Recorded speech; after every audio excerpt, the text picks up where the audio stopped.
First, if the traditional fault lines of Britain have always been defined one way or another by class, in the United States they are often also defined by race. Now, you might think that in the 21st century, with an African-American president, racial barriers have been destroyed or are in the process of eroding. But every so often something catches the attention and in which race becomes one of the persistent subplots in American life, although, as we'll discuss in a moment with Dr. Cornel West, it's mixed with stories of rich and poor. Well, earlier this week, the extraordinary rescue of young women, apparently held captive for years in Ohio, led to the man who helped free them, Charles Ramsey, give this account of what happened. I knew something was wrong when a little pretty white girl ran into a black man's arms. Something is wrong here. Well, Dr. Cornel West is a philosopher, a writer, an academic, and never short of some thoughts on this subject. He joins me now. Dr. West, very good to see you. My dear brother. Now, that was just a little thing, but it really caught my eye. What did you make of that kind of comment? No, I think he's speaking from his soul. I think in the United States we've made tremendous progress in terms of black elites having access to unprecedented opportunities. But in terms of the black working class and the black poor, including white, red, and yellow poor and working classes, they have been devastated by the policies of the last 30 years or so. The policies, all the policies. I mean, it goes back to Reaganism all the way through Clinton, because you financialize at the top with the oligarchic economy, greed-driven, obsessed with profits by any means, and then you've got privatizing of public education, privatizing of public prisons, and then you got militarizing, where, of course, the national security state expands, drones dropping bombs on innocent people, those are war crimes. You've got attacks on whistleblowers.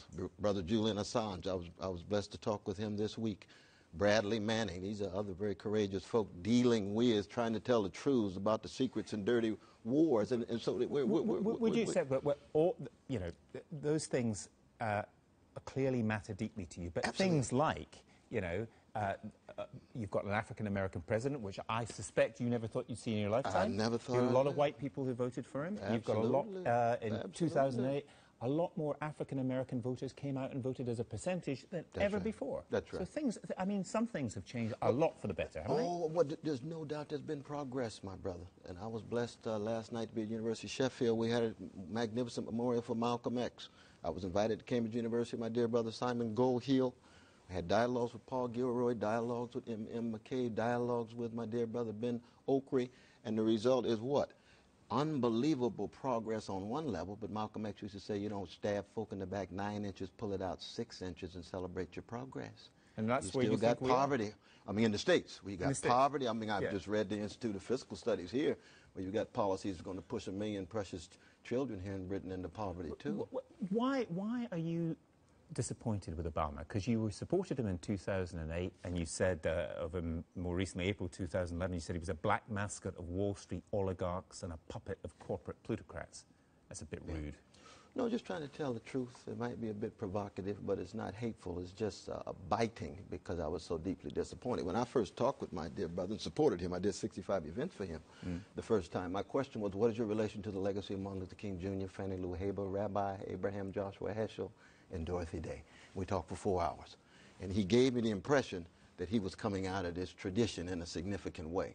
Well, when I look at Martin King, he dies carpet bombing in Vietnam. Those are war crimes then. Drones today, war crimes again.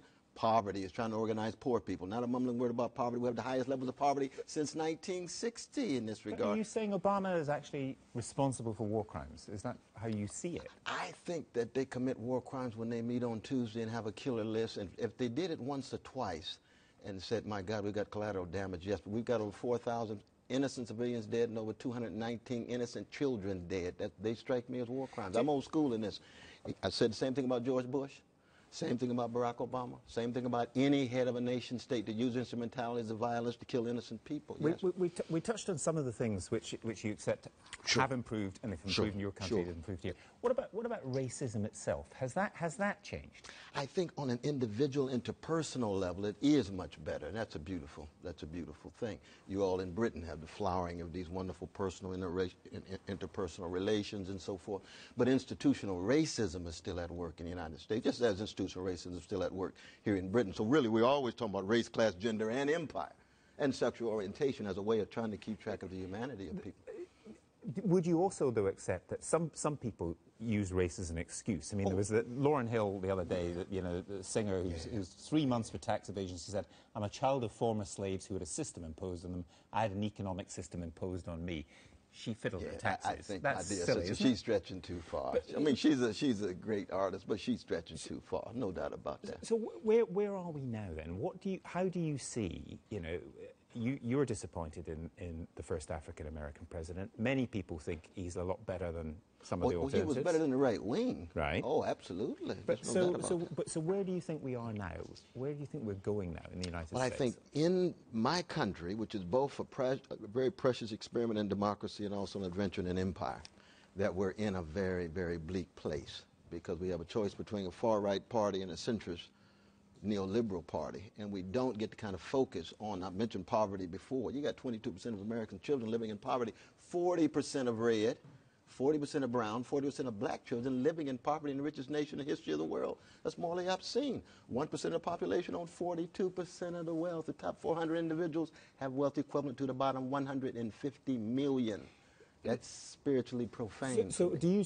I mean, I'm interested that a lot of your conversation has been about class rather than race. That's true. That's true. But that does not mean, in any sense, that the many racial questions which you've talked about in your lifetime are solved. That's exactly right. But for me, Brother Kevin, it's about how do we try to be decent, honest, and have some integrity in a moment in which so many people are suffering, no matter what color, no matter where they are. And we're living in a moment now where people are more and more indifferent to forms of criminality. We've gotten used to certain kinds of forms of criminality, so we overlook. And we become more and more callous to catastrophe, impending ecological catastrophe, economic catastrophe for our working people here, wrestling with immigration, our precious Eastern European brothers and sisters, our precious black immigrants. Are they being treated with dignity? Those are the kind of questions. And neither party in either country are really speaking with them, I think, with the level of passion that a Martin Luther King Jr. would want. Dr. West, thanks very much. Thank you for so joining us. much. Thank you. You stay strong, brother. Thank you. Now let's have a quick look at tomorrow morning's front pages. The Mail has the net closes in on super rich tax dodgers. You might want to take that with you, Dr. West.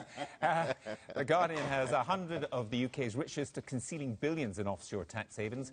The FT has got a story about an annual report talking about FTSE 100 company costing the Congo $725 million. And money again on the front page of the Telegraph. Expenses. MPs cash in again, is what the Telegraph says. Well, that's all for tonight. Kirsty's here tomorrow. I hope you can join her. Good night.